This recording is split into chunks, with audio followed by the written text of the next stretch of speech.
Well, I guess I'm talking about another N64 game that blew my tiny child brain 20 years ago.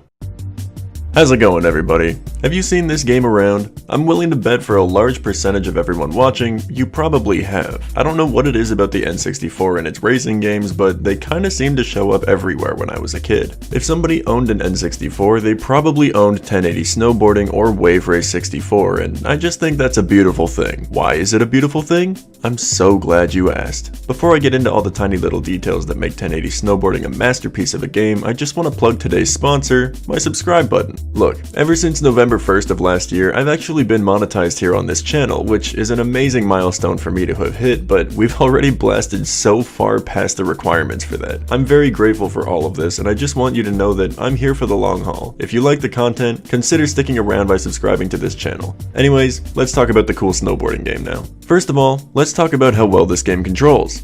Actually, no. Let's forget about how this game controls and let's look at this character select screen. This was seriously the coolest part of this game to me when I was a kid. We're just posted up in this lodge during winter with all these cool snowboarders surrounding us, each one wondering who will choose to represent us on the slopes. I couldn't possibly tell you how much I love this screen, so let's just stick to what we've got here. Firstly, the borders. Kensuke Kimachi by the fireplace, Dion Blaster shooting some pool, Rob Haywood posted up by the bar, and then Akari Hayami and Ricky Winterborn just chilling up on the balcony. They've all got their stats easily listed beside them so that you can make an informed decision, and once you have, we move to the wall of boards. Here you'll find all sorts of cool snowboards, all with varied stats. Some here are clearly better than others, just judging by this stat page, but nonetheless, I like to use whichever board I think suits my character the best. Finally, for this little area of the game, we look up at the wall of posters showing us all the locales we can choose to board down. Judging by the really hype intro sequence and the fact that we can see this helicopter flying in multiple areas of the game,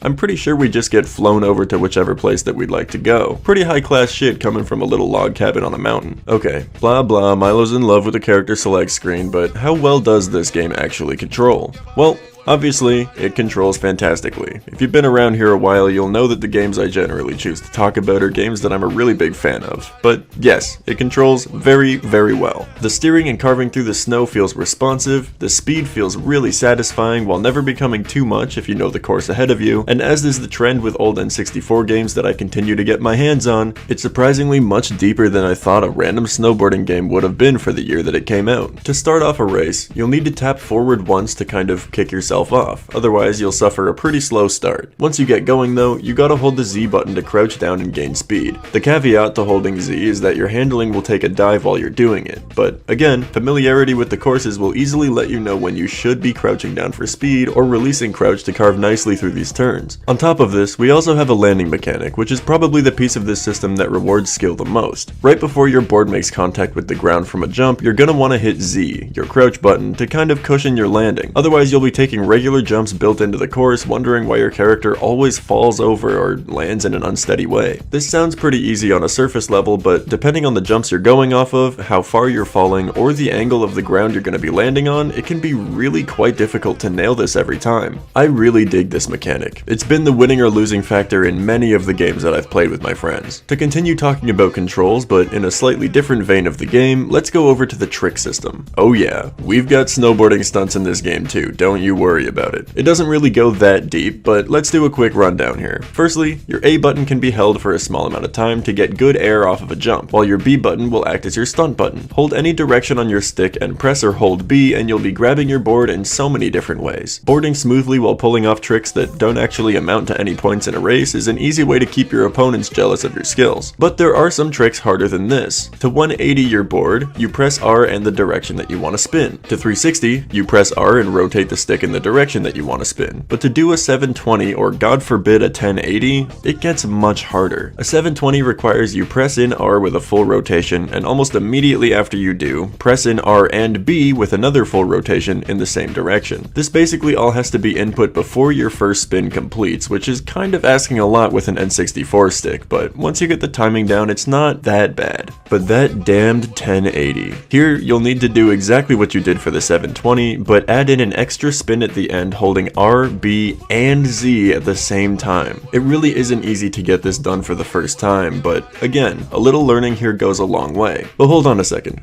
I know what you're thinking. Myloe, you just said that points don't matter in a regular race against your friends. Why would you go about learning to do such difficult inputs for a single trick in the air? That's a great question. The thing is, racing isn't our only mode here. In terms of modes, we have a single player circuit, each difficulty adding one more hard stage into the end of the run, multiplayer racing, a single player time trial mode, and a single player stunt mode. This stunt mode is where tricks truly come to be more important to the way that you play. If you want to score high on these courses, especially if you want to beat the scores that come with your copy of the game from the developers themselves, you're gonna need to work pretty hard for it. Chaining multiple tricks on a single jump, getting these difficult rotation tricks for big points, and jumping in places that aren't necessarily setups for you to get points are all going to be handy tricks to elevate your stunt game, so you'd better start learning to do these tricks ASAP. Fortunately, as you've been seeing throughout this video, there is a great training mode to help you learn all of this from. In the training mode, we've got a hill set up with a bunch of ramps emulating the jumps you'll typically find throughout the regular courses. This is great for getting an idea of how long you can hold your tricks and how many you'll be able to chain together while still being able to land safely.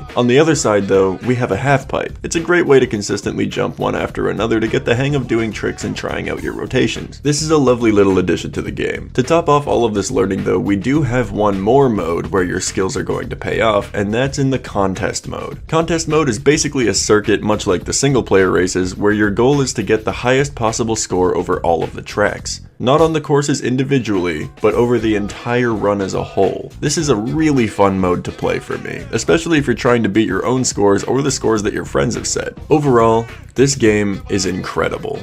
A masterpiece, if I were to put it plainly. If you're really into this game, we've also got a couple of unlockable characters and boards for you to try going for. We've got this gold border, an ice sculpture border, and Rob Haywood acting a fool with this giant panda bear on his head. Plus, there's even an adorable penguin that you can ride on as a board as well. These characters and this board are selected by holding down certain buttons while selecting regular characters and boards in the classic way that N64 secrets are usually selected. And I just love that. If you want to play 1080 snowboarding for yourself but don't have an N64 or an easy way to access this type of stuff, it's actually on the Switch N64 collection as of last December. As long as you have access to the N64 collection, the game is all yours to give a hearty shot, and I really hope that you do. This game made a huge impression on me as a kid, and owning it now as an adult, I've kept all the same feelings for it that I felt back then. If you like this kind of content, feel free to like the video and maybe check out some of my other videos that'll be on screen here in a second. Hell, if you like those too, you should probably just subscribe to this channel, right?